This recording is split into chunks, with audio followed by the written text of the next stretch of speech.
Mercedes is quickly ramping up its selection of electric vehicles, and fresh after the EQS, which we looked at recently, is this, the EQE. It's Merc's latest electric saloon, and it's effectively an electric version of the E-Class, and that begs the question, should you be considering this over an E-Class, or a car like a BMW 5 Series, or an Audi A6? That's what we're going to find out today, so let's dive in and see what the EQE has to offer. Much like the EQS, the EQE has a very smoothed out design. The front end, well, it's got pretty much all smoothed out features, and that's the same for the rear too. As with the EQS, I'm not entirely sold on the looks of this car, but let us know what you think. Give us a comment below and tell us what you think of the styling of the EQE. The interior of the EQE mirrors that you get in the EQS. It's just on a slightly smaller scale really. So you've still got this super large touchscreen in the middle, which houses all of your media and navigation controls. It's very nice to use, and it's very simple and intuitive too. You've also got this really cool teak finish, which is like the back of a really fancy boat, and I really like that, and it helps lift the overall feel of the cabin. The screen ahead of you is nice and clear too, and in terms of spaciousness, you've got some nice cup holders, another section down here which I think is really handy, and then a really deep under elbow area too. Against a car like the BMW i4 for instance, I think this car feels slightly more upmarket, but then that's what you'd expect from a Mercedes. There's plenty of space back here in the EQE. I've got decent levels of legroom, and these seats are actually relatively slim too, so I've got a good amount of knee room there as well. In the middle, the tunnel isn't too large, so the person in the middle isn't going to feel too short-changed. And the extras fitting of a panoramic sunroof in this car helps to brighten up the cabin, because otherwise it is quite a dark place to be. I'm also quite impressed by the number of charge points that there are in this car in general. You've got 2 USB-C sockets in the back here, and there are actually 6 up front, so you're not going to have any questions about charging up your devices or keeping things topped up here too. When it comes to ISOFIX points, you've also got points here on the outer 2 seats, which is going to help obviously for fitting child seats. Overall, it feels like a really nicely finished and practical place to be. At 430 litres, the boot that you get from the EQE is actually larger than the one that you'll find in the E-Class Coupe. Smaller than, of course, the full-size E-Class Saloon, but I think it's actually a really usable space. The only problem is that it's quite deeply set into the car itself, so if you're carrying something heavy, like a suitcase, you're going to have to lift it up and over and in. I think that's a slight niggle with this car. Overall, it's nicely square, and there is a section down here with netting to keep those looser items from rolling around the cabin. And of course, you can lower the seats down, and that extends the load area further. It has got a quite classically shaped boot entrance though, which means that wider items are going to be a bit of a struggle. But overall, for an electric car, pretty decent, I'd say. The EQE weighs in with some really high level technology actually. It's got a 90 kilowatt hour battery, which is one of the largest that you can get in an electric car at the moment, and fully charged, Mercedes say that you should get up to 380 miles per charge.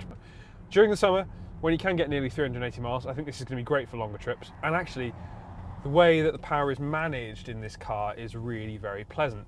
It makes this car feel really serene, really easy to drive, and despite a relatively long wheelbase, I don't feel like the car is too cumbersome or too difficult to pilot. The steering is nice and light as well, and the only real issue comes from something that we find in most electric cars, which is the added weight makes the ride feel slightly unsettled at slow speeds. At motorway speeds, this car is really quiet, really refined, and it does iron out the bumps. At low speeds, as you can probably see, it's a little bit jostly, but that's because of the added weight and the suspension rate that you have to add in order to compensate for this and to stop the car from lolling around all over the place. Visibility is pretty good. I'm sat nice and low in the car, which is what I really like, and the adjustability is good too. The rear screen is very narrow, so behind you there's not a lot to see, but over the shoulder you've got plenty of glass there again, so the visibility is pretty good. I do like driving this car, and actually you can tell Mercedes has worked really hard to make sure that there aren't any creaks or rattles coming from the cabin, because everything is just shown up way more when you haven't got any sounds from an internal combustion engine. When it comes to performance, we're talking 0 to 60 in around 6.2 seconds and 130 miles an hour flat out. But as with any electric car, the instant delivery of torque means that the EQE feels a lot quicker than those numbers would suggest. When it comes to charge times, the EQE can be rapid charge, so we'll be able to get a 0 to 80% charge in around 30 minutes. If you plugged it into an 11 kilowatt home charger, a full charge will take around 4 hours. Into a 7 kilowatt, it's going to take quite a bit longer, so probably more around the 11 mark, I would imagine. It's just a very refined experience. I think actually if you compared this to an older generation S-Class, you'd find the two to be quite a lot closer than you would think. How does it compare to a regular E-Class, for instance? Well, in stop-start traffic, I much prefer this.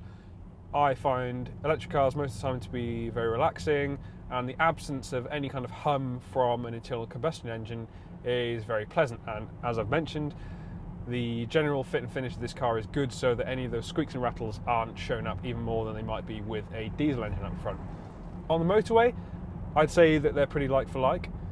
Of course, you're going to get just longer range with a diesel car, and a typical saloon is being bought by people who do big miles. So I think that if you are going to be doing big days in the saddle, then the diesel is still going to be the one to go for. And because there are so many used examples, particularly on Motors.co.uk at the moment, you're going to be able to find yourself a pretty good deal and not have to pay a huge chunk that you will do for this car. But I do think that Mercedes have nicely captured some of the essence of a really high-end car in this EQE. Of course, it does have a pretty strong price tag, close to 90 grand for this one. But when you consider that this is not a full-size saloon, it's not the EQS, I think they've managed to dial in some of that really premium feel impressively well. The EQE takes the premium saloon recipe and makes things, well, even more premium. At close to 90 grand, this car definitely has a higher price tag than an alternative like a BMW 5 Series or even a regular E-Class. But if you're looking for a car that makes every trip feel a little bit more special and has an EV powertrain, then the EQE is definitely one to check out. Though the EQE's range is definitely affected by winter temperatures, during the summertime it's going to deliver a decent amount of miles between the plug, and though it can't quite rival, say, a diesel-powered E-Class for long-range ability, I think that if you're doing average miles, the EQE is going to feel like a really premium alternative, albeit one that does come with a bit of a price tag. Thank you for watching this Motors.co.uk new car review on the Mercedes EQE. And if you have enjoyed this video, please leave us a like below and let us know what you think of this car in the comments section. Plus, while you're here, please remember to subscribe to the Motors.co.uk YouTube channel and hit that bell icon so you're notified every time we upload a new review.